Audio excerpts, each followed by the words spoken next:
Même moi je suis stressé pour ça. C'est vrai? Ouais, je sais pas pourquoi. Bon allez, c'est parti. Salut à tous, j'espère que vous allez bien. Aujourd'hui, comme vous pouvez le voir, dans cette nouvelle vidéo, je ne suis pas seul, je suis accompagné de Louis, qui est mon frère, mon petit frère. Donc comment ça va Louis? Bah écoute, ça va, là, on va faire une petite vidéo aujourd'hui avec toi, la première. Ouais. Tant que tu t'es lancé, c'est... Ouais, première fois que je vous présente mon frère directement sur YouTube. Ceux qui me suivent sur Instagram, vous l'avez déjà vu dans 2 ou 3 stories, mais c'est vrai que j'ai jamais vraiment posté de photos avec mon frère. En vidéo, j'ai d'abord voulu, on va dire, m'implanter un petit peu gentiment sur YouTube avant de commencer à lui proposer à lui de venir dans les vidéos. Mais bon, si jamais vous aimez sa présence, si jamais il vous plaît dans cette vidéo, bah écoutez, il reviendra parce que moi franchement ce sera un kiff pour moi de faire plusieurs vidéos avec mon frère. Alors justement, donc pour ceux qui suivent Seb, donc Sneaker Seb sur YouTube, bah vous avez peut-être déjà vu ce format là sur sa chaîne YouTube. Simplement il avait fait venir Marc et il devait lui faire deviner le prix de certaines paires, donc il devait lui faire deviner le prix retail comme le prix resell. Donc évidemment je vais t'expliquer un peu tous ces arguments parce qu'évidemment c'est ça qui est intéressant avec Louis, c'est que Louis, vous pouvez voir, il s'habille bien, il aime bien s'habiller. Il aime bien les chaussures, mais c'est pas non plus un passionné de sneakers comme moi je peux être. Clairement, Louis, il a 4 ou 5 paires dans sa collection, il fait sa rotation avec et ça lui convient. Il a pas besoin, comme moi on va dire, d'acheter 15 paires à l'année. Donc ouais, voilà. Donc c'est pour ça que je trouvais ce concept intéressant de l'adapter avec toi. Donc bah voilà, on va lancer le générique et on va commencer tout ça. Allez, c'est parti.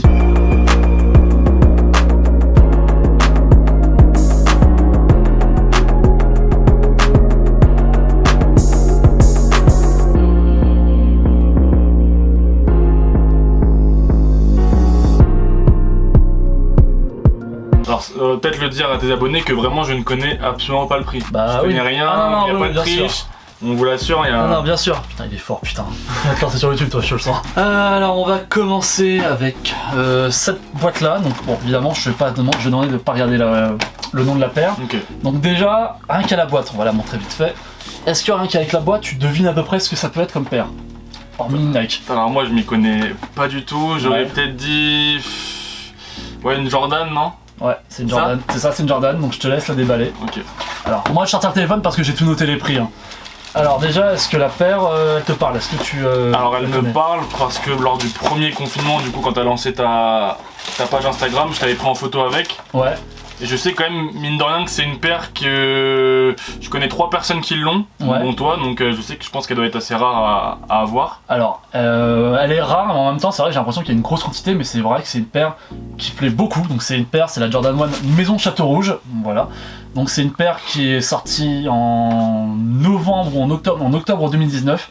Donc c'est une paire qui est issue d'un pack que Nike avait mis en place pour mettre en avant plusieurs jeunes créateurs. Et donc cette paire là, c'est un jeune créateur français. Donc c'est un jeune parisien qui l'a mis, qui a designé cette paire. Donc forcément en fait elle reprend, notamment c'est des motifs on va dire africains et des couleurs qui rappellent l'Afrique. Donc c'est une paire qui a énormément plu partout dans le monde et je sais qu'en France elle a énormément plu. Donc à ton avis Louis, combien ça coûte pré-retail? Sachant que pré-retail, donc comme il sait pas lui pré-retail, c'est le prix que ça coûte, enfin le prix que ça vaut au moment de sa sortie, au moment de sa mise en vente. Ok, et du coup cette paire là tu peux uniquement l'avoir grâce à des... quand tu t'inscris... Des raffles, exactement. Des raffles. Ok, moi j'aurais dit... je pense que je vais être ridicule, mais je dirais aller 230 €. Tu peux baisser. C'est vrai? Oui. Ah bah ok. Bah je dirais... 160. Tu peux encore un peu baisser. C'est vrai? Ouais. Ah ouais, elle est accessible. Je dirais 120 €. Alors... un poil plus. 125? 130? Ouais. Ok. 130 €. Alors en fait je vais t'expliquer la nuance. Alors pour ça je vais prendre une autre paire qui n'est pas prévue pour la vidéo. Alors comme tu peux voir là c'est 2 Jordan 1 qui se ressemblent énormément. La seule différence c'est que ça c'est une mid, ça c'est une high. En fait c'est vraiment, ça va se résumer à quelques centimètres la différence. Je pense que tu peux voir que cette partie là est beaucoup plus haute. Donc, pour ceux qui ne connaîtraient pas la différence, vous la voyez là. Enfin, après il y a d'autres détails. Donc je disais, après il y a d'autres détails. Enfin tu vois vraiment la petite étiquette sur la languette qui est pas la même, aussi une question de matériaux essentiellement, mais voilà. C'est la grosse différence, c'est qu'une Jordan 1 en temps normal, quand ça sort, ça coûte 160-170 € selon les modèles. Jordan 1 mid en général, ça coûte moins cher, donc ça coûte entre 120 et 130 €. Et comme je dis, celle-là, je crois que ça coûte 120 € en règle générale. Peut-être que je dis une bêtise, je suis pas certain, c'est vrai que les Jordan 1 mid, hormis celle-là, je m'y intéresse pas du tout en règle générale. Mais je pense que celle-là coûtait peut-être 10 € plus cher. Parce que justement elle est issue d'un pack, parce qu'elle utilise des matériaux qu'on n'a pas l'habitude de voir. Tu peux toucher, tu sens clairement que c'est pas un cuir que tu as l'habitude d'avoir sur des paires. Non, ouais, c'est vrai. Tu vois, ça, le fait que le cuir a été travaillé, tu vois, quand même, t'as des dessins sur le cuir.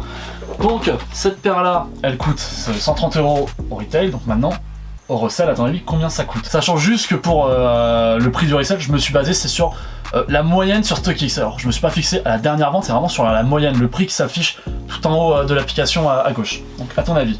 Alors, moi, je dirais. Donc, on a dit 130, hein. 130 € à la sortie, à la revente, sachant que c'est une paire qui plaît beaucoup. Je dirais 300 €. Plus. Je dirais. Allez, 450. Plus. Je dirais 525. Plus. 600. 599 €. Elle coûte 599 € cette paire. Et ce qui est dingue en fait, c'est que si je pense que si on regardait la courbe d'évolution des achats sur StockX, en fait elle arrête pas d'augmenter, sachant quand même que là on est dans une période qui fait pas beau, c'est pas une période où clairement on porte la paire. Moi je la porte pas depuis un bon moment parce que justement il fait pas beau et j'en prends soin. Mais en fait cette paire là elle plaît énormément. Et en fait cette paire là, à la même manière qu'une 97 Sean Wotherspoon par exemple ou qu'une Travis Scott, ça arrête pas de grimper. Donc là je t'ai dit des noms, enfin tu connais les noms mais les paires tu les visualises pas du tout. Mais en fait c'est des paires qui quand elles sortent grimpent gentiment et même des mois après qu'elles soient sorties, ça n'arrête pas de grimper en fait, c'est exponentiel. Et en termes de quantité, est-ce que Nike ils ont sorti beaucoup de... Moi je reste persuadé, je connais pas les quantités exactes, mais moi je reste persuadé qu'elle est sortie en grosse quantité parce que je connais quand même beaucoup de personnes qui l'ont acheté, qui l'ont gagné en raffle, ou même des personnes qui l'ont racheté après au resell, donc ça veut dire que ce soit sur des plateformes comme StockX, chez des resellers, ou même sur des plateformes de revente basiques, on va dire, qui sont pas dédiées que à ça, mais comme Vinted. Moi je sais que je connais beaucoup de personnes même qui sont venues me voir personnellement sur Instagram pour me demander des conseils, me demander même des fois la personne qui me demandait si je pouvais authentifier la paire. Alors archi bien coté, hein. Ah ouais, elle est archi bien cotée. T'en penses quoi de la paire toi? Alors franchement au début j'étais pas fan et forcément sur Insta et même toi j'ai vu comment il fallait la porter et franchement tu peux faire de beaux outfits avec, je trouve personnellement. Toi t'as vu, je suis pas un grand fan de sneakers ou quoi, non. mais je trouve qu'elle est plutôt cool. Ouais. Parce qu'en plus arrête, toi c'est pas forcément des couleurs que toi tu porteras, non, moi ça c'est déjà. très uni. Donc voilà, première paire c'est la Jordan 1 Maison Château Rouge, on va enchaîner. Alors ensuite on passe à la deuxième paire, donc il s'agit d'une collaboration entre Adidas et Sean Wotherspoon. Donc je sais pas si t'as tilté, j'en ai parlé juste à l'instant. Quand je parlais des paires de Wotherspoon, des Travis Scott. Ok, ça va. Donc Sean Wotherspoon en fait c'est un mec qui a une boutique notamment, je crois qu'il a des friperies à Los Angeles et une boutique de sneakers basée dans Los Angeles. Et c'est un mec qui depuis 3-4 ans fait des collaborations qui marchent très fort. Ok, donc notamment sa plus grosse collaboration c'était sur une 97, sur une Air Max 97 avec une semelle de Air Max One. Donc, imagine cette semelle là sur une 97. Je pense que tu l'as déjà vu, c'est une paire en velours côtelé. De toutes les couleurs un peu. Ouais. Voilà, ça c'est une paire qui a pété. D'accord. Et donc il s'est barré il y a un peu plus d'un an, il a quitté Nike. Il a d'abord fait une collaboration avec ASICS. Et là maintenant il est en partenariat avec Adidas. Donc il a cette paire là qui est sortie et puis il a d'autres paires qui vont sortir à l'avenir. Donc je te laisse la déballer. Alors du coup, hop là. Donc voilà, donc c'est une collaboration autour de la Superstar. Donc il l'a appelée la Super Earth. Et donc ça pour dire ça c'est une paire entièrement vegan. D'accord, ok. Alors il n'y a pas de cuir et tout ce que tu peux voir, par exemple, ce qui ressemble à du cuir, c'est même pas du plastique en fait, c'est du caoutchouc recyclé, donc ça peut provenir de plantes ou même de pneus par exemple. D'accord, ok. Donc là il faut que je devine le prix. À sa sortie, combien je l'ai payé moi quand je l'ai acheté? Alors je crois que de base une Stan Smith ça doit coûter 90 €. Alors c'est une Superstar. Ah c'est une Superstar, pardon. C'est quasiment pareil, avec quelques détails. Ok, alors une Superstar je dirais... je dirais les 120 €. T'es pas loin. Un peu moins cher. 110? Ouais. Ok. Donc je l'ai payé 110 €. Donc alors... Bon, déjà, qu'est-ce que tu penses de la paire? Alors moi, le mélange comme ça de couleurs un peu dessin, j'avoue, je suis pas fan. Ouais. Alors. Mais déjà de base, je suis pas fan du modèle Superstar, donc faut. Oui, bien sûr. Ça joue aussi. Mais alors, est-ce que je pense que tu savais pas, moi je pense que tu l'as pas forcément vu cette paire là quand je l'ai acheté moi. Je sais pas si tu vois là, t'as des petits points là, de points de couture. Ouais. En fait, à la base, ça avait des fils qui dépassaient. Oui, si, tu te rappelles, tu les avais coupés, je m'en rappelle. Vous avez coupé, voilà, une vidéo avec Sébastien. Par contre, c'est vrai que c'est largement mieux à couper. Moi, je préfère aussi. Moi aussi. Moi, je préfère aussi. Je sais qu'il y a beaucoup de gens qui ont laissé les fils dépasser. Moi, personnellement, je pouvais pas parce que juste avoir le sentiment que ma paire ramasse toute la merde, enfin balaye rien qu'en marchant, ça me gavait. Donc voilà. Alors, t'as plus ou moins deviné le prix assez rapidement. À ton avis, combien aujourd'hui elle cote sur StockX? En vrai, je pense qu'elle doit coter parce que je pense qu'il n'y a pas beaucoup de monde qui a pu l'obtenir, donc je dirais, allez, 200 €. Moi. Ah ok, bonne surprise. Je dirais 180 € du coup. Moi. Je dirais 150 €. Moi. Ah, elle a archi mal coté. Je dirais 130. Elle a coûté 135 €. Elle coûte 135 € aujourd'hui si tu veux l'acheter neuf sur StockX. En fait, très clairement, cette paire-là. Elle a marché ou elle a pas... Alors, Oui et non. Dans le sens où en fait elle est sortie en très grosse quantité. C'est pour ça que moi je l'ai eu en raffle, ça a été très facile, moi je l'ai gagné en raffle. C'est sur SNS, donc c'est un shop avec lequel je fais beaucoup de raffles et je gagne très souvent. Donc déjà elle est sortie en très grosse quantité et encore une fois c'est déjà le délire des dessins sur la paire, je pense que ça n'a pas trop plu. Et encore plus les fils qui tombent, vraiment ça n'a pas plu, je pense que les gens n'ont pas trop compris on va dire le message artistique que Wotherspoon a voulu transmettre.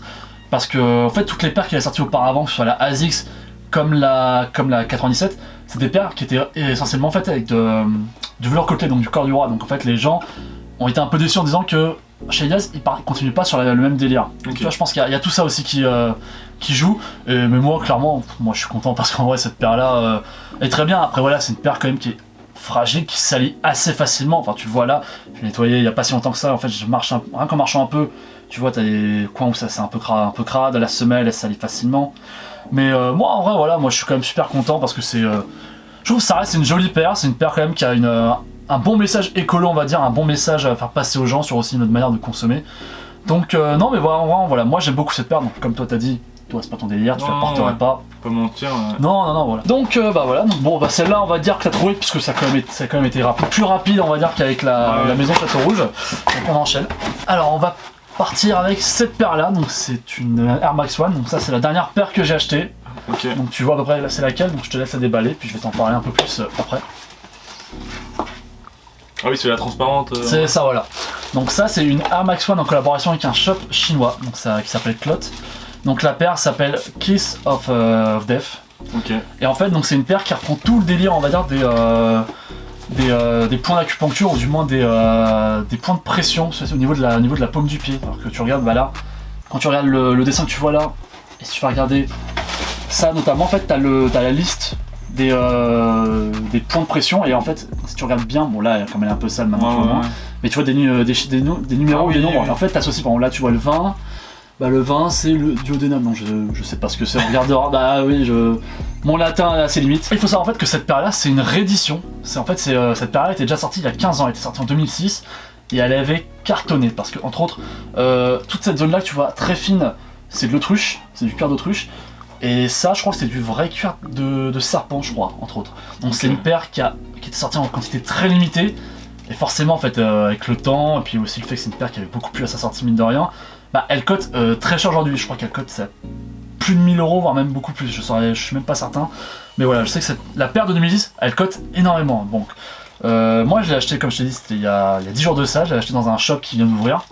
À ton avis, combien je l'ai payé déjà? Je dirais que tu l'as acheté 130 euros. Un peu plus.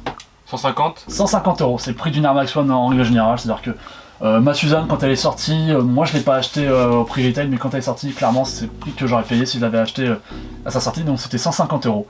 Et alors à ton avis combien elle cote? Sachant que comme je t'ai dit c'est une réédition, c'est une paire très appréciée, c'est une paire qui coûte très cher dans sa première sortie, sa première version on va dire quoi. Donc à ton avis? Je vais essayer d'aller au culot, je vais dire 400 euros. C'est moins. Ah ok, ça me rassure. Alors du coup tu as Pourquoi ça te rassure? Bah non mais tu m'as dit 1000 euros tout à l'heure, ah, oui. Donc je me suis dit bon ça va. Je dirais allez 280 euros. C'est moins. Donc 230 euros. 219 euros. Bon correct. Ouais et en fait ce qui est marrant c'est que cette paire là quand elle est sortie il y a 10 jours de ça, elle avait une cote qui avoisinait les 400-300 euros. Et en fait c'est plus le temps passe, plus la cote descend. Donc je pense que déjà le fait que ce soit pas la paire de 2006 déjà joue, le fait que ce soit pas les mêmes matériaux. Il y a aussi 2-3 détails qui changent, c'est-à-dire que celle de 2006, ils savaient pas perforer la semelle. D'accord. Ce qui fait qu'il y a plein de gens qui s'en plaignaient notamment parce que ça faisait beaucoup de buée, donc en fait tu voyais pas les chaussettes. Ah oui c'est vrai que... Donc Nike s'est dit on va perforer, comme ça en fait justement ça a l'air mieux, ce qui fait que moi quand je la porte, en vrai il y a que cette petite zone là du pied où il y a un peu de buée et c'est très léger. Et il y a ça, et comme je t'ai dit, c'est que moi je suis pas certain que, parce que je sais que ça de 2006, ça c'était de l'autruche, du cadeau et ça c'est du serpent, je suis pas certain que ce soit les mêmes matériaux aujourd'hui, je pense que c'est quelque chose qui est très bien imité. Ouais. Et donc voilà, entre autres il y a ça qui fait que Zalo, je pense que aussi elle est sortie en beaucoup plus grosse quantité que la paire de 2006. Ouais. Bah franchement je la trouve, elle est pas mal. Après je trouve que voilà, les couleurs, faut savoir voilà, bien jouer avec, avec son outfit. Et juste, ça. Ce qui est super important je pense avec cette paire c'est la chaussette. Hein. Oui. Parce que si tu mets une chaussette éclatée... je pense par exemple tu mets une chaussette noire, clairement là pour moi t'as rien compris quoi. Ouais, tu vois, Même une chaussette blanche pour moi tu vois, pourtant on a ce petit détail blanc qui est là. Ouais. Mais pour moi non tu vois. Non mais je t'ai vu l'autre mettre une chaussette beige ou même une chaussette orange, c'était pas mal tu vois.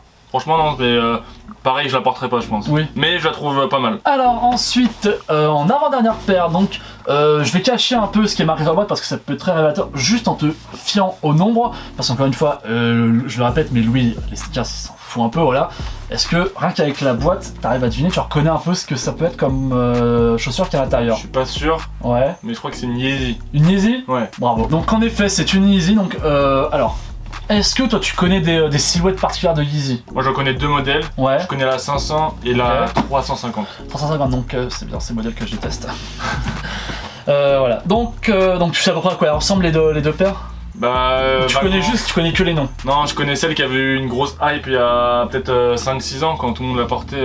Celle que Seb a? Ouais, je crois, ouais. Donc ça c'est une 700 ça. Ok, bah voilà, tu vois. C'est une 700, donc il y a la 350, c'est celle que tout le monde porte, tu sais, c'est vraiment celle avec la semelle un peu basse, avec les bandes qui parcourent la semelle, je sais pas si tu la vois un peu. Si, même il y a beaucoup de gens qui portent des fausses. Oui, aussi, oui, bah c'est le problème de Yeezy entre autres, enfin il n'y a pas que Yeezy, mais c'est un gros problème, un gros fléau pour ça, c'est le fake. Donc voilà, je te laisse la regarder, moi je vais reposer ça en attendant. Alors, bon, déjà pour commencer, qu'est-ce que t'en penses de la paire? Franchement la couleur elle est terrible. Moi j'adore tout ce qui est un peu comme ça, purple, etc. Les couleurs comme ça je kiffe. Bah t'es pas mon frère pour rien.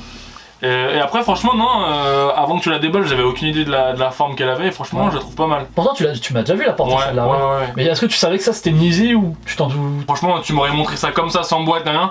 T'aurais pas su, ouais? J'aurais pas su que c'est... Ouais, non franchement j'aurais pas su. D'accord. Alors, deux petites choses. Donc ça c'est la dernière Yeezy 500 je crois qui est sortie hors réédition. C'est le dernier modèle que Kanye a sorti de ce modèle là. Donc moi je l'ai acheté en Eurocell, je l'ai acheté sur StockX, donc j'ai payé un petit prix quand même un peu plus cher. Ah, donc du coup tu la voulais absolument et... Ouais. Donc j'avais fait une offre sur StockX, donc je te dirai après combien moi je l'ai payé. À ton avis, combien ça coûte une Yeezy 500 quand ça sort, sachant que les Yeezy ça coûte quand même relativement cher à sortir. Donc alors j'aurais dit 250. C'est un peu moins. Ok. 225. C'est 220 €. Ah, c'est chouette. Okay. Donc quand même, bien joué. Donc ça c'est le prix d'une Yeezy 500, ça coûte c'est 220 €. Donc, et sachant que la Yeezy 500 pendant très longtemps ça a été un peu le modèle boudé par les fans de Yeezy. C'est-à-dire que les gens, c'est pas vers ce modèle là que les gens se dirigeaient le plus. Les gens voulaient plus porter, c'était de la 700 parce que ça rappelait un peu le délire de la Dead Shoes, tu vois, c'est les grosses paires que tout le monde portait il y a 2-3 ans. Ou c'était vers la 350 parce que vraiment c'est le modèle, le hype, le modèle le plus apprécié par les fans de Yeezy ou même par les fans de sneakers en règle générale. A ton avis, celle-là aujourd'hui, à combien elle cote? Donc on a dit 220 €, moi je l'ai payé 240 € sur StockX. Oh ça va, tu t'en es pas trop mal. Moi je m'en suis pas trop mal sorti. Donc je dirais 350. C'est plus. Ça là? Ouais. Wow. 400? Un peu plus. Donc 415. Plus. 430? 431 € aujourd'hui elle cote. Alors faut savoir que cette paire là, il y a 6 ou 7 coloris je crois si pas de bêtises de Yeezy 500. Faut savoir que ce coloris là, c'est le coloris qui se vend le plus cher avec un autre coloris. En fait les deux, à chaque fois je regarde, on va dire ils se font la course. C'est quoi l'autre coloris? C'est un coloris un peu plus beige. Oh, tu vois un coloris un peu plus passant. Ah il me semble que... C'est un coloris qui ressemble beaucoup en termes de couleur on va dire à ma Kelsperian 2, tu vois en termes de... Imagine la couleur, tu appliques-la sur ça. Oh bah les deux coloris sont cool alors. Oui mais tu vois moi je trouve ça surprenant, c'est que justement regarde c'est le coloris le plus osé, tu vois, le plus original des 500. Qui marche le mieux? Et bah c'est celui qui marche le mieux, regarde avec l'autre coloris. Ok. Et donc voilà la dernière paire, donc là on va faire pareil, un peu le même jeu, rien qu'à la boîte, est-ce que tu devines ce que ça peut être? Je pense que c'est une édition... Ouais. Alors est-ce que déjà tu devines quelle collaboration, avec qui la collaboration est faite? Avec, comment il s'appelle l'autre là? La marque, dis-moi la marque au pire. Ah c'est une marque? Ouais. Ah c'est pas avec un créateur? C'est un créateur mais on va dans le... Alors c'est une marque et le créateur est une image très présente, très puissante au travers de sa marque. C'est pas Off-White non? Si, c'est ça. Donc c'est une collaboration avec Off-White, donc tu penses à Virgil Abloh je pense? Ouais, Virgil Abloh. Voilà c'est ça, donc Virgil Abloh, donc créateur de Off-White et directeur artistique depuis 2 ans bientôt de chez Louis Vuitton. Ok. Donc bah tu devines de quelle paire il s'agit? Non. Tu devines pas? Peut-être... Non, je crois que je confonds avec Seb une paire qu'il a blanche avec l'étiquette. Ah, ça, tu confonds avec sa Jordan 1. Ah, ouais. Ah, mais moi je l'ai pas la Jordan 1. Non, ah non, attends, je sais laquelle c'est celle-là. C'est la beige avec le Nike un peu rose, oui, façon. Non, ouais, saumon, oui. Saumon, ouais, c'est celle-là, ouais. Donc, bon, alors il s'agit, c'est de la Air Max 90. J'ai retiré le zip tie, je l'ai retiré dans la boîte. Alors, cette paire-là, à ton avis, combien je l'ai payé lorsque je l'ai acheté? Parce que celle-là, je l'ai acheté à son prix initial. Donc ça c'est une Air Max, on est d'accord? C'est une Air Max 90. Ouais, ok. Je dirais, allez, 180. C'est un peu moins cher. Ok. 150? C'est un peu plus cher. 165. C'est 160 €. Ok. Donc voilà, et alors à ton avis, combien ça cote aujourd'hui? Déjà je pense que si tu me la présentes en dernière, c'est que ça va être pas mal. Oui.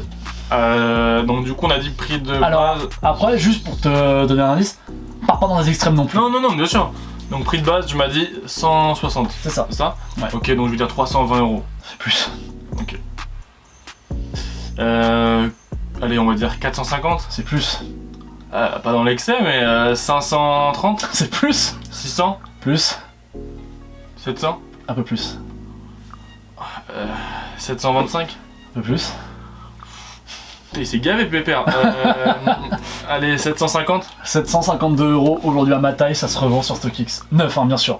Je précise, hein, toutes les paires que je vendais quand je donnais les prix à la revente, c'est neuf, hein, c'est pas en l'état. Hein. Non, en l'état, je la revends pas 300 € non plus. Je peux m'en faire, si je la revends, je peux prendre un bon billet quand même. Hein. Qu'est-ce que tu penses déjà de la paire en soi? Parce que je t'ai pas demandé ton avis sur la paire. Alors moi le problème c'est que j'ai franchement depuis le collège etc, les Air Max j'ai jamais vraiment apprécié. Bah t'en avais eu quand t'étais plus jeune. Ouais, mais franchement je te dis, je les mettais pour aller jouer au foot, pas forcément pour bien m'habiller, et je suis pas fan. Après franchement celle-là, je trouve que le coloris, comme t'as dit le Nike un peu saumon, je trouve que ça ressent directement la paire, il y a des petits éléments, l'inscription sur les lacets. Sur les lacets, ouais. Et même quand je t'ai déjà vu porter avec, franchement, bah je le trouve pas mal mine de rien. Ouais. Donc voilà, je t'ai présenté les 5 paires. En vrai, si tu devais en retenir qu'une seule là, des 5 que je t'ai présenté, ce serait laquelle? Alors franchement ça serait la première. La maison Salto Rouge? Ouais, franchement je la trouve...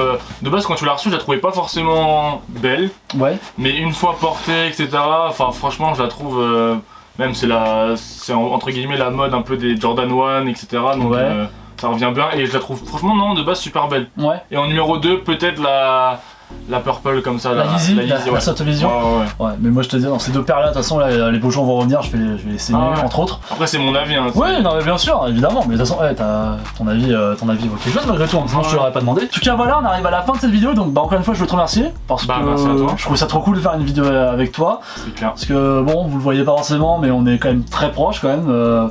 Donc j'étais super content, j'avais vraiment envie de faire des vidéos avec Louis, parce que j'ai plein d'idées de vidéos à faire avec lui notamment. Donc je voulais d'abord quand même, on va dire, c'était vous le présenter avant, que vous puissiez voir un peu qui il est, cerner un peu sa personnalité, comment il est, notamment pour les vidéos que je veux faire avec lui. Donc bah, j'espère que ça t'a plu, j'espère que si l'occasion se fait, tu reviendras avec plaisir. Avec plaisir. Avec plaisir. Ouais. Donc je donne ton Insta quand même pour que les gens puissent venir s'abonner. Ouais, vas-y. Ouais. Je te laisse le dire, et puis de toute façon il apparaîtra, il sera dans la description. Alors du coup pour tout ce qui est coiffure, un peu mon univers barbershop, je vous laisse aller sur ma page Instagram, razo-b.